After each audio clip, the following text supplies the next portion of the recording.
있습니다. 야곱의 인생을 한마디로 우리가 정리를 한다면 지렁이 같은 너 야곱아라고 성경에 표현한 것처럼 아주 끈질긴 인생, 잡초와 같은 굴곡 많은 인생을 살았던 사람이 야곱이라고 말할 수 있을 것입니다. 야곱은 태어날 때부터 형 예서의 발 뒤꿈치를 붙잡고 태어났다고 해서 발 뒤꿈치라고 하는 뜻을 가진 야곱이라고 하는 이름을 갖게 되었습니다. 야곱과 예서 쌍둥이지만은 어머니의 뱃속에 있을 때부터 이 뱃속에서 서로 다투고 싸워서 그의 어머니 리브가가 복중에 서로 다투는 것을 보고 내가 어찌할꼬 하고 하나님 앞에 기도를 드렸다고 말하고 있습니다. 리브가는 이 복중에서 서로 태아가 싸우는 것을 기도를 통해 하나님 앞에 드리면서 하나님의 큰 섭리를 깨닫게 되어지죠. 그 섭리가 바로 두 민족이 내 태중에 있구나, 두 민족이 내 복중에서부터 나누이리라. 이 민족이 저 민족보다 강하겠고 큰 자가 어린 자를 섬기리라.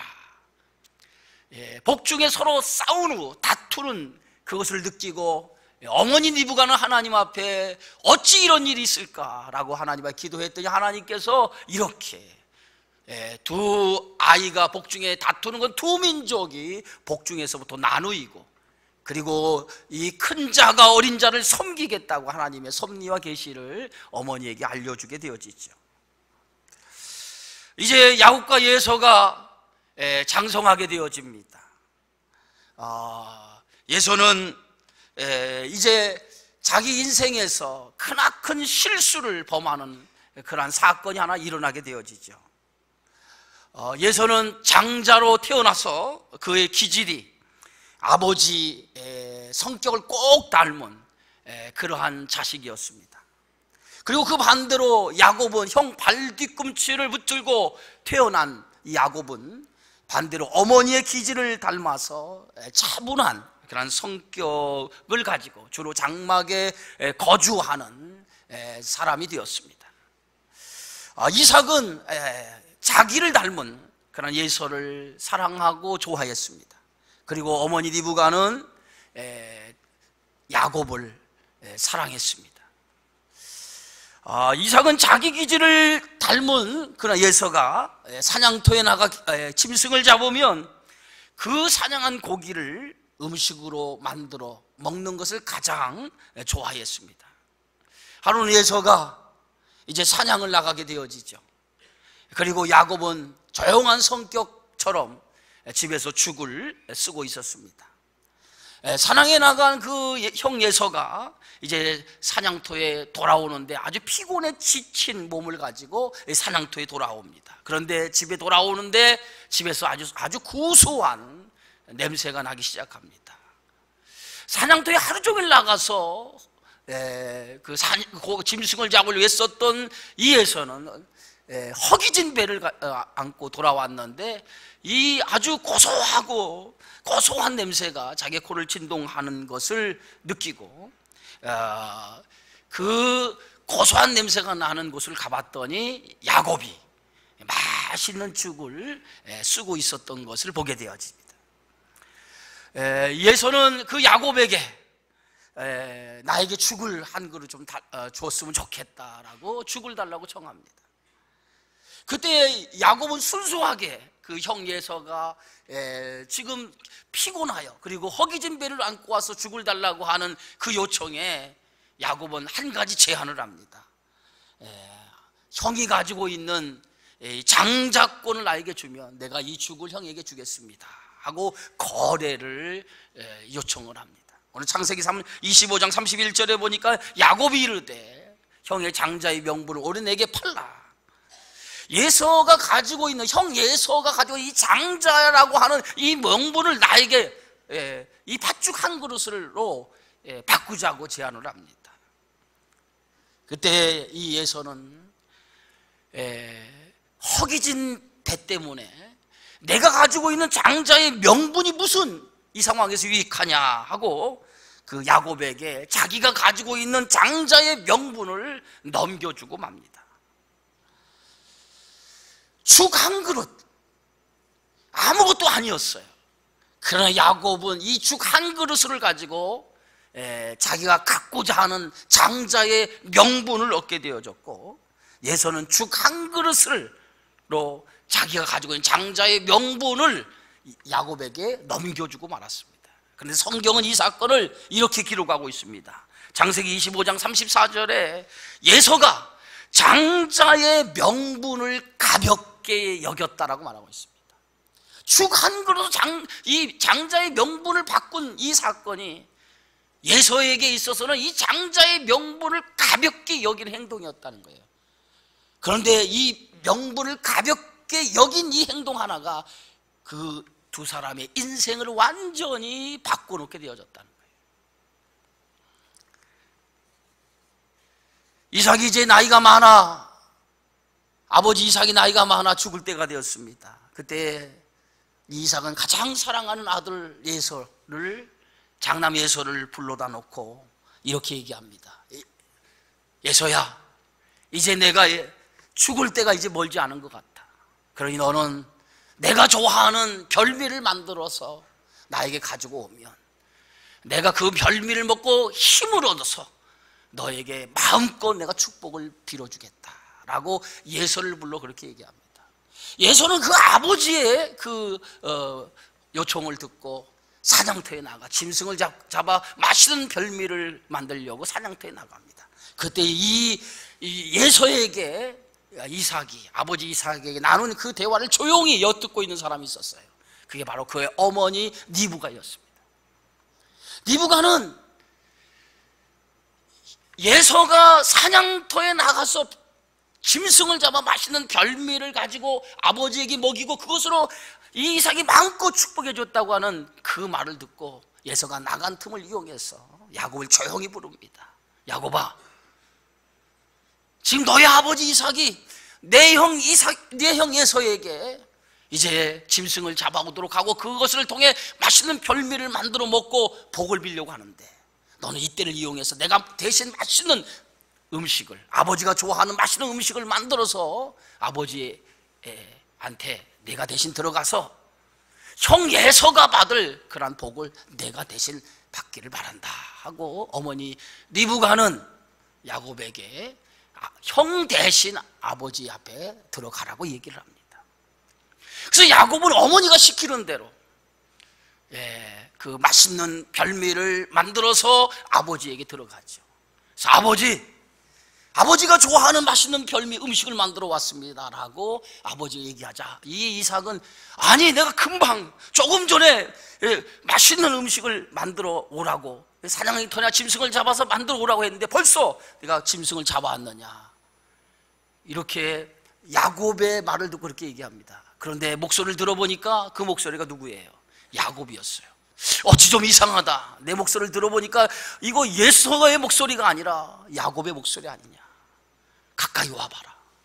이미 이삭은 나이가 많아서 눈이 어두웠어요. 앞을 잘 분간하지 못했습니다. 목소리를 들어보니까 그 목소리는 예서의 목소리가 아니고 야곱의 목소리인데, 그래서 야곱을 가까이 오게 했습니다. 그리고 그의 몸을 만지기 시작합니다.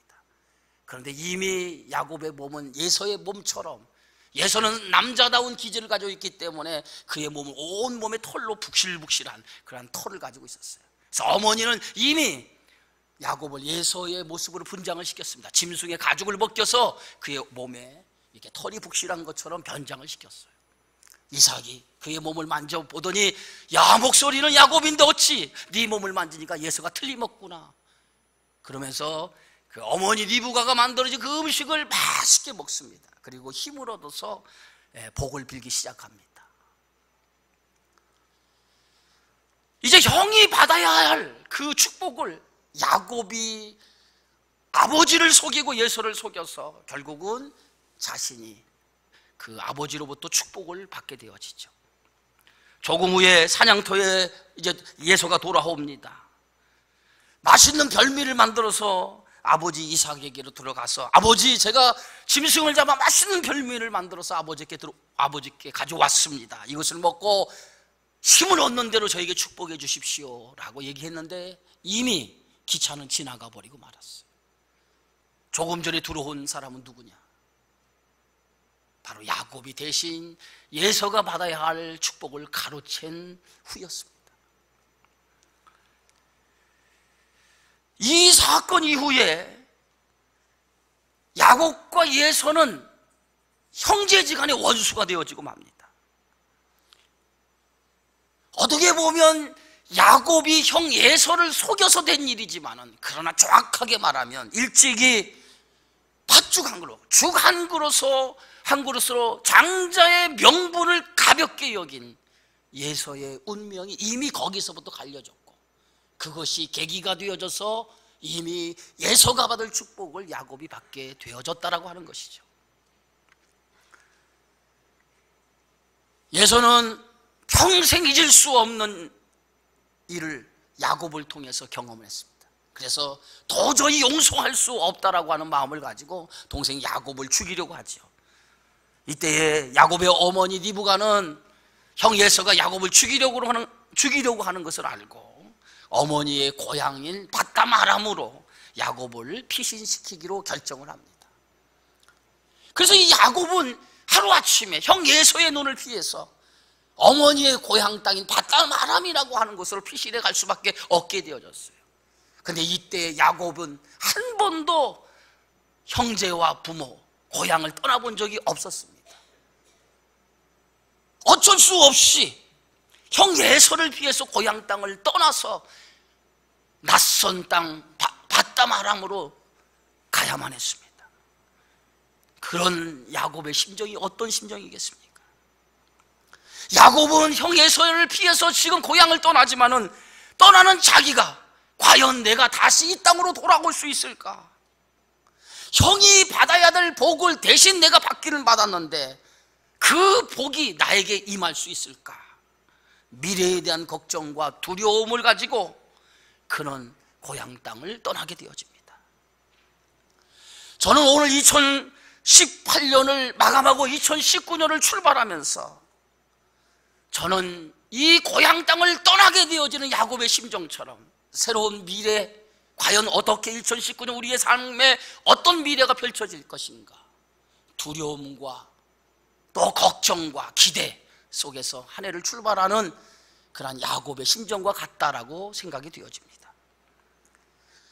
복잡하고 착잡한 심정을 가지고 이제 고향 땅을 떠나 외삼촌 라반의 이 사는 그곳을 향해서 이제 밧담 아람으로 향하여 가는 야곱에게 이제 어느덧 해가 기울기 시작합니다.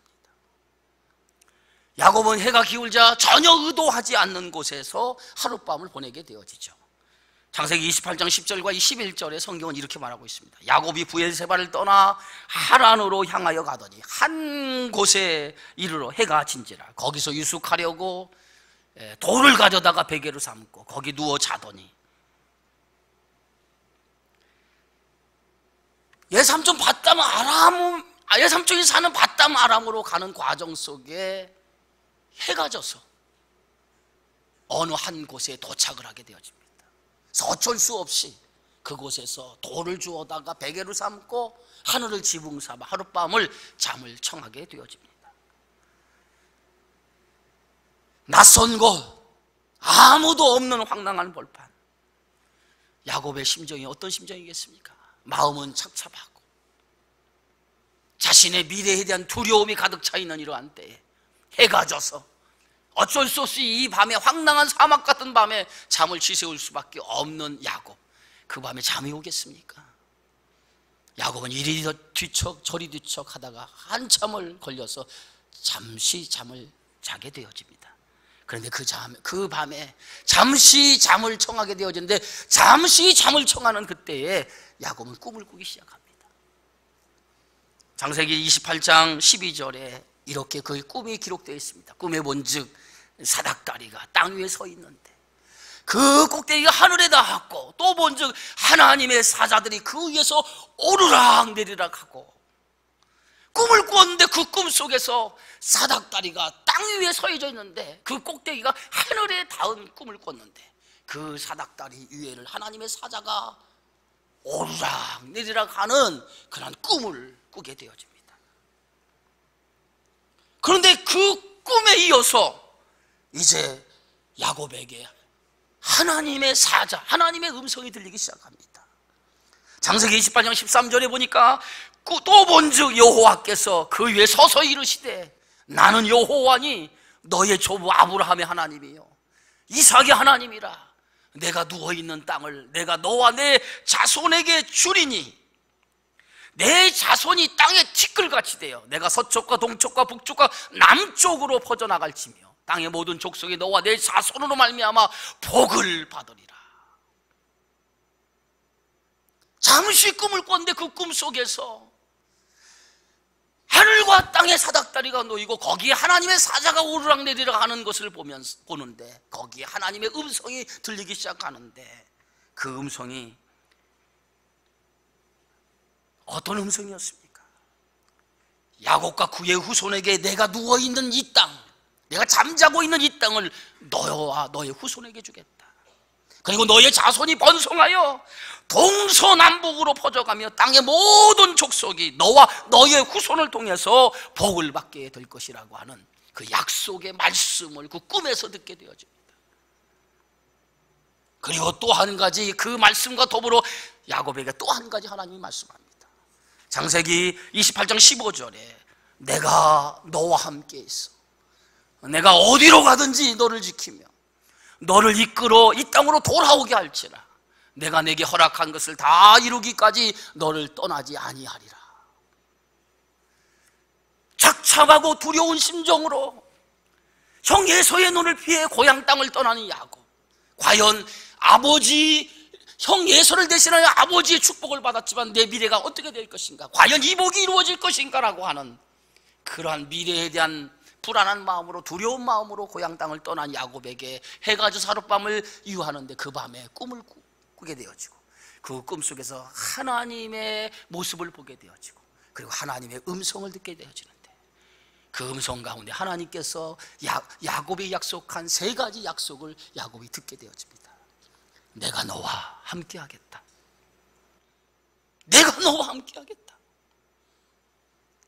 너를 지켜서 반드시 이 땅으로 돌아오게 하겠다.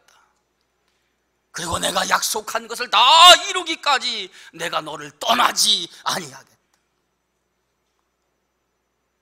야곱은 하나님의 음성을 듣는 순간에 야곱은 그 순간에 하나님의 약속의 말씀을 듣고 눈이 번쩍 뜨였습니다. 그리고 눈에 번쩍 뜨여 꿈에 깨어나자마자 그는 무릎을 꿇고 이렇게 고백하기 시작합니다.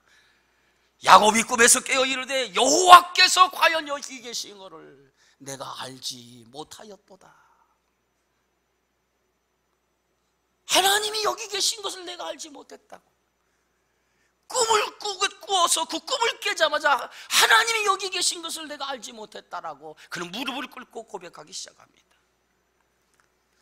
하나님은 항상 야곱의 인생 속에 함께 하셨습니다. 그런데 야곱은 그것을 깨닫지 못했던 것입니다. 여러분, 우리 인생 가운데도 마찬가지입니다. 언제나 하나님은 우리와 함께 하시는 하나님이신 줄 믿으시기 바랍니다. 그러나 우리는 그것을 깨닫지 못하고 산다는 것이 문제라고 하는 것입니다.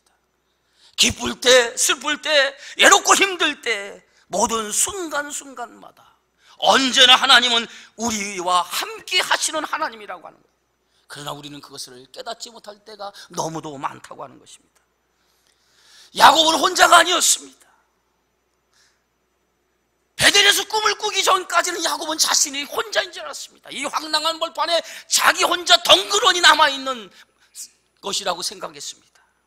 그러나 야곱은 혼자가 아니었습니다.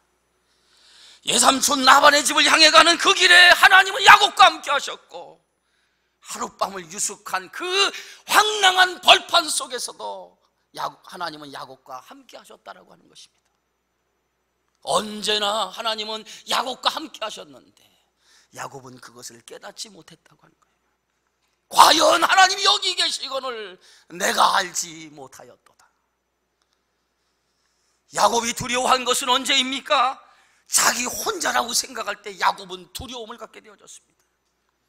우리가 염려하고 근심하고 두려울 때 언제 염려하고 근심하고 두려워합니까? 나 혼자라고 생각할 때, 나 혼자라고 생각할 때 그때 근심하고 염려하는 그러한 우리들의 모습을 발견하게 되어집니다.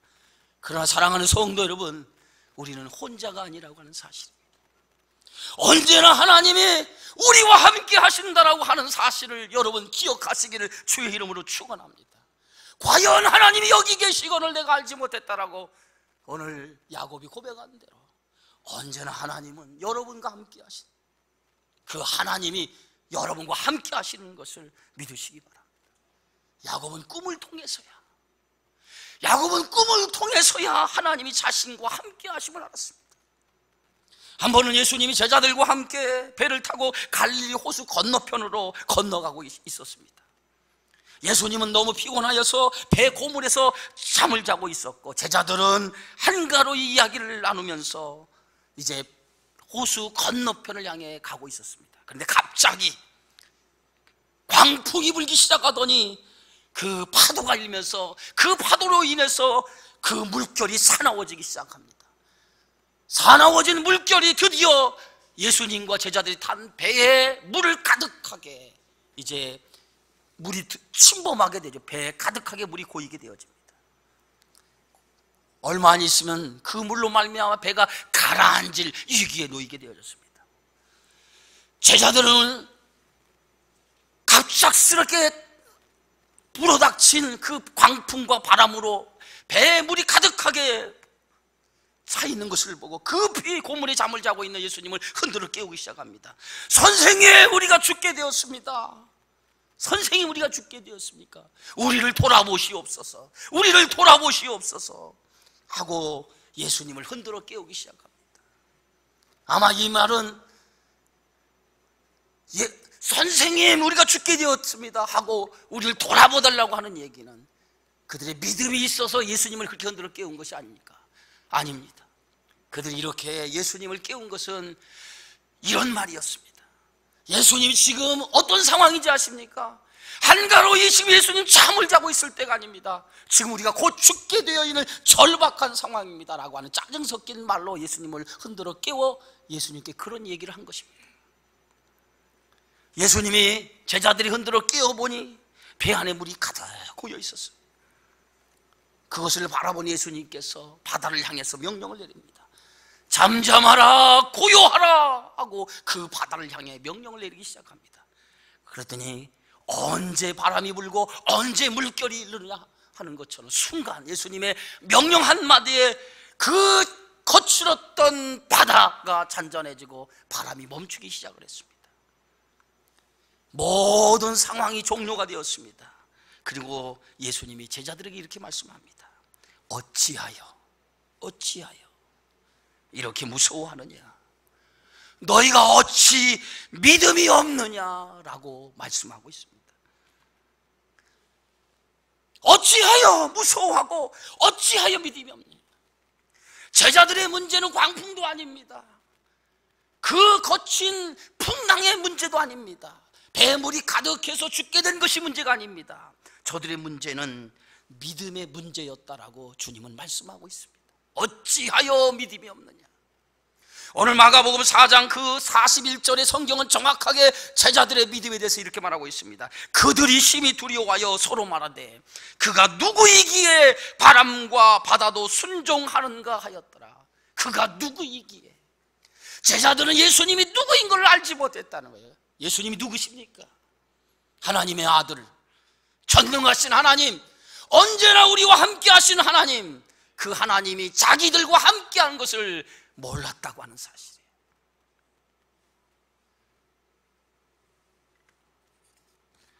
우리가 믿는 예수님은 어떤 분입니까? 여러분이 믿는 예수님은 어떤 분입니까? 바람이 불고 풍랑이 일고 거친 인생 속에 관망하시는 주님이십니까? 아니면 그 바람과 파도를 잔잔케 하시는 살아계신 하나님으로 믿으십니까? 과연 여러분의 믿음은 어떤 믿음을 가지고 하나님을 믿으십니까? 우리가 믿는 하나님은 살아계신 하나님이신 줄 믿으시기 바랍니다. 우리가 믿는 하나님은 살아계신 하나님, 그리고 그 하나님의 자녀가 된 것이 저와 여러분인 줄 믿으시기 바랍니다.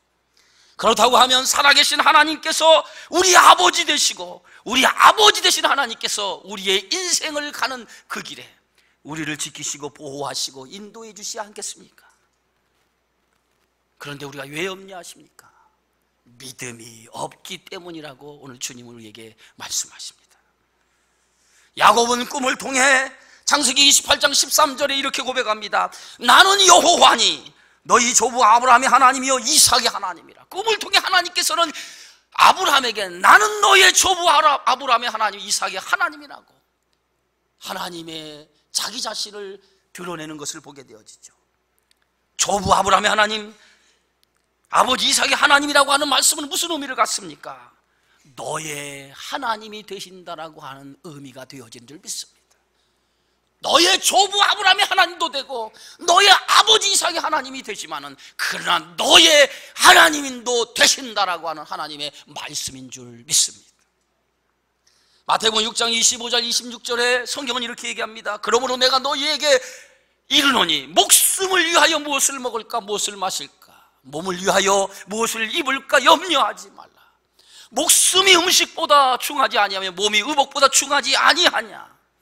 공중의 새를 보라. 심지도 않고 거두지도 않고 창고에 모아 들이지도 아니하되 너희 하늘아버지께서 기르시나니 너희는 이것들보다 귀하지 아니하냐. 여러분 인생을 살아가면서 염려는 왜 생깁니까? 그 염려는 하나님을 믿지 못해 생기는 것입니다. 야곱의 두려움은 하나님에 대한 믿음이 없기 때문에 두려움이 생겼던 것입니다. 하나님에 대한 믿음이 없었기에 두려움이 생겼을 때 그 밤에 하나님은 자신이 직접 야곱에게 임재하셔서 나는 너의 조부 아브라함의 하나님이요 너의 아버지 이삭의 하나님이요 너의 하나님이라고 하는 것을 계시해 주었습니다. 히브리서 11장 6절에 믿음 없이는 하나님을 기쁘시게 못한다고 말하고 있습니다. 그리고 그 믿음은 반드시 하나님이 살아계신 것을 믿는 것이라고 말하고 있습니다. 사랑하는 성도 여러분, 하나님이 살아계신 하나님이신 걸 믿으십니까? 야곱은 꿈을 통해서 살아계신 하나님의 임재를 경험했습니다.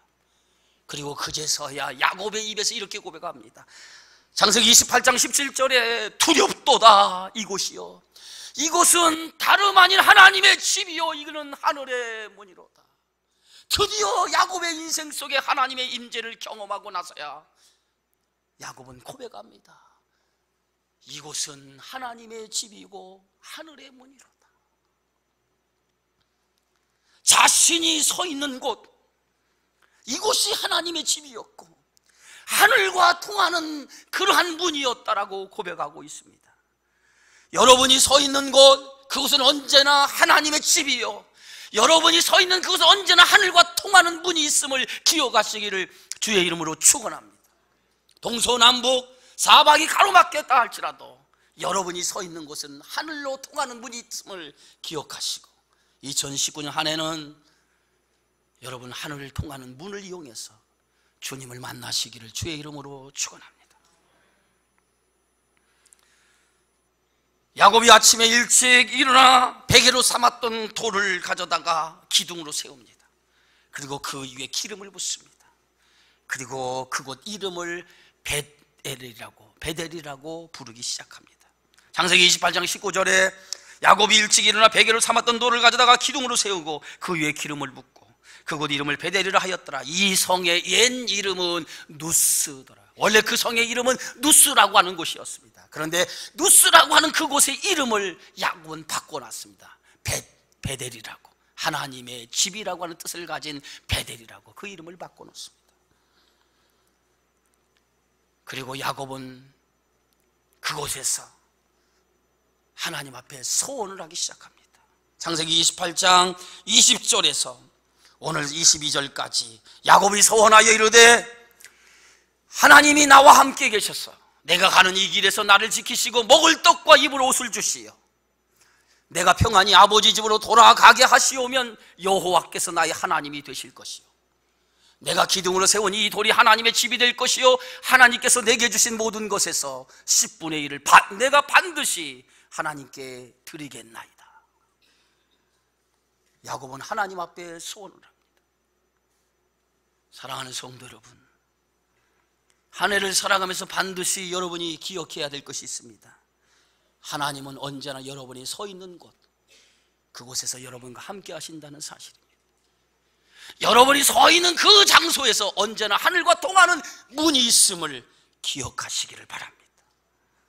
하나님은 언제나 여러분과 함께 하심을 믿으시고 어떤 문제 앞에서도 두려워하거나 낙심하지 말길 바랍니다. 시편 23편 4절에 내가 사망의 음침한 골짜기로 다닐지라도 해를 두려워하지 않을 것은 주께서 나와 함께 하심이라. 주의 지팡이와 막대기가 나를 안위하시나이다.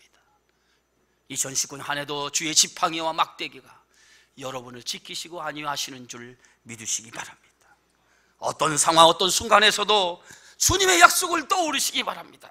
내가 세상 끝날까지 너희와 항상 함께 하리라. 이 말씀 의지하시고 2019년 힘있게 믿음으로 살아가는 저와 여러분이 되어지기를 주의 이름으로 축원합니다. 고마우신 아버지 하나님, 놀라우신 하나님의 사랑과 은혜를 감사합니다. 이제 2018년을 뒤로 하고 2019년 복된 새해를 맞이하기 원합니다. 하나님, 2019년 한 해는 내가 서 있는 곳에 언제나 하나님이 함께 하시고 내가 서 있는 그곳에 언제나 하나님과 통하는 문이 있음을 기억하게 하여 주셔서 어떤 상황, 어떤 문제 앞에서도 두려워하지 아니하고 하나님의 임재를 경험하고 그 임재 속에 담대히 믿음을 가지고 살아가는 우리 주님의 교회 모든 성도들이 되어지게 하여 주시옵소서. 예수님의 이름으로 기도하옵나이다. 아멘.